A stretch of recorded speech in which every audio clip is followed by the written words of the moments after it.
चलिए आज हम बात करते हैं कि किसी रिश्ते को लंबा चलाने के लिए हमें कौन सी एक बेसिक बात का ध्यान रखना चाहिए। तो वो बेसिक बात यह है कि अगर आप किसी रिश्ते को लंबा चलाना चाहते हैं, खुशी खुशी आप चाहते हैं कि सालों साल तक वो रिश्ता खुशी खुशी निभे, अच्छे से निभे, बिना किसी शिकायत के, तो फिर उसका एक छोटा सा सार है कि एक दूसरे की आदतों को अपनाइए। अगर हम एक दूसरे की आदतों को अपना लेते हैं, यानी जो आपने किया वो मैंने सहा, सुना, माना और कहा okay, if this is your habit. देखो, हैबिट कोई एक दिन में चेंज नहीं होती ना। जब हम किसी रिश्ते में आते हैं उससे पहले हमारी एक उम्र बीत चुकी होती है, उस परिवार में, उस संस्कार में, उस माहौल में, और हमारी बहुत सारी आदतें हमारी पर्सनैलिटी का हिस्सा बन चुकी होती हैं।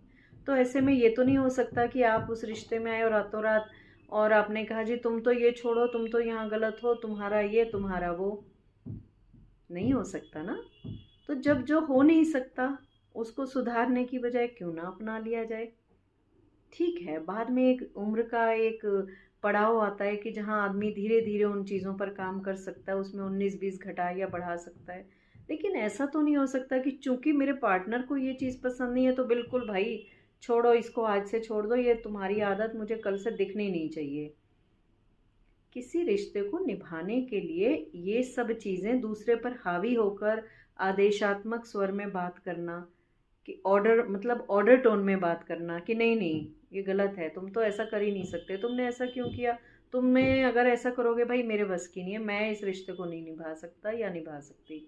क्यों भाई, रिश्ता दोनों की मर्जी से बना।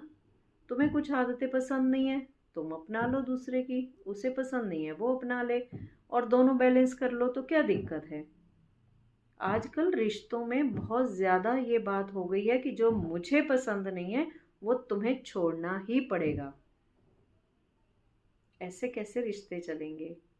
आप देखते होंगे लोग अपनी शादी की वर्षगांठ मनाते हैं 75वीं यानी 75, या 50वीं या 25वीं।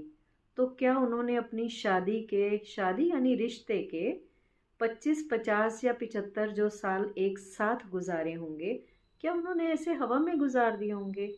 क्या उनमें डिफरेंस ऑफ ओपिनियन नहीं रहा होगा। सब में होता है। डिफरेंस ऑफ ओपिनियन होना, मतभेद होना और मन भेद होना दो अलग बातें हैं। बेहतर है मतभेद तक रहने दीजिए, लेकिन मन भेद मत करिए, और उस रिश्ते में जो भी आपकी कमी पेशी है एक दूसरे की आदतों को अपनाकर कोशिश करिए कि रिश्ता चलता रहे।